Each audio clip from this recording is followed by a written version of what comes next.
Tokoh ini tidak konsisten, kemarin menuding, sekarang memuji.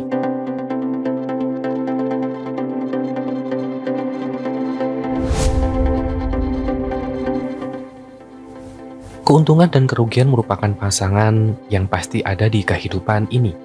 Dalam berdagang kadang-kadang untung, kadang juga rugi. Hal yang bisa dan juga bilang lumrah. Asal jangan ketika untung memuji diri sendiri, sedangkan ketika mengalami kerugian malah menyalahkan orang lain, alih-alih introspeksi. Seperti di daerah saya ketika ada pembagian, orang yang mendapat jatah pembagian dari pemerintah mereka ceria, bahagia dan diam saja, tidak banyak bercerita. Tetapi ketika suatu saat tidak dapat jatah pembagian, mereka berteriak-teriak sehingga orang-orang satu kampung tahu, menyalahkan ketua RT, ketua RW, bahkan sampai menyalahkan Presiden Jokowi. Pilih kasih, datanya tidak benar, tidak tepat sasaran, dan sebagainya. Sumpah serapah terlontar begitu saja dari mulut yang rombeng. Ketika untung, dia diam saja. Ketika rugi, dia menyalahkan banyak orang. Begitu juga dengan dunia politik tanah air. Menjelang tahun pemilu 2024, tensi politik semakin menghangat bahkan memanas. Manuver politik begitu ramai sehingga terkadang terjadi pergesekan yang membuat situasi panas. Pertengahan Desember 2022 kemarin, KPU mengumumkan parpol yang berhasil lolos verifikasi administrasi dan verifikasi faktual heboh. Ternyata Partai Umat besutan Anies satu-satunya partai yang tidak lolos verifikasi faktual sehingga tidak berhak mengikuti pemilu 2024. Tentu saja, Partai Umat apalagi Amin Rais sangat marah. Seperti biasa, keluarlah pernyataan yang pedas.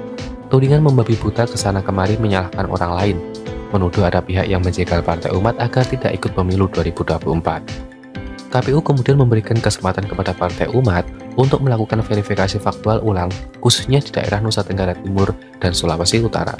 Dan hasilnya diumumkan Jumat 30 Desember 2022. Akhirnya Partai Umat lolos verifikasi faktual ulang, serta berhak jadi peserta pemilu 2024. Sikap Ketua Majelis Syuro Partai Umat Amin Rais mengalami perubahan. Sebelumnya dia sempat menuding ada pihak-pihak yang berupaya menjegal langkah Partai Umat untuk mengikuti pemilu 2024. Kini Amin mengapresiasi kinerja Komisi Pemilihan Umum atau KPU. Hal itu disampaikan setelah Partai Umat dinyatakan lolos verifikasi faktual dan resmi menjadi peserta kontestasi elektoral mendatang. Ternyata alhamdulillah keindahan demokrasi di Indonesia ini artinya selalu terbuka dengan perbaikan, ujar Amin.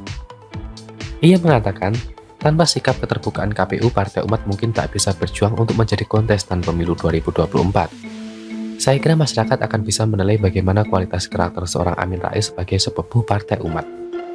Opini masyarakat terhadap Amin Rais dan Partai Umat sangat penting menjelang pemilu 2024 nanti.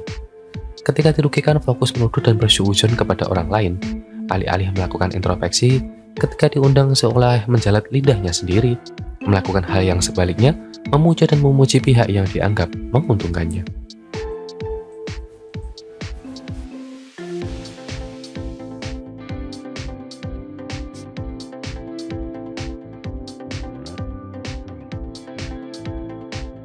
Sidak Kekelurahan Penjaringan, Heru Budi harap kualitas pelayanan publik ditingkatkan.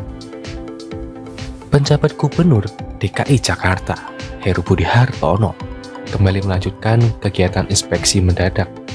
Kali ini Heru mendatangi kantor Lurah Penjaringan Jakarta Utara Jumat 30 Desember 2022. Heru Budi menjelaskan, kegiatan sidak ini akan terus ia lakukan di kelurahan maupun kecamatan.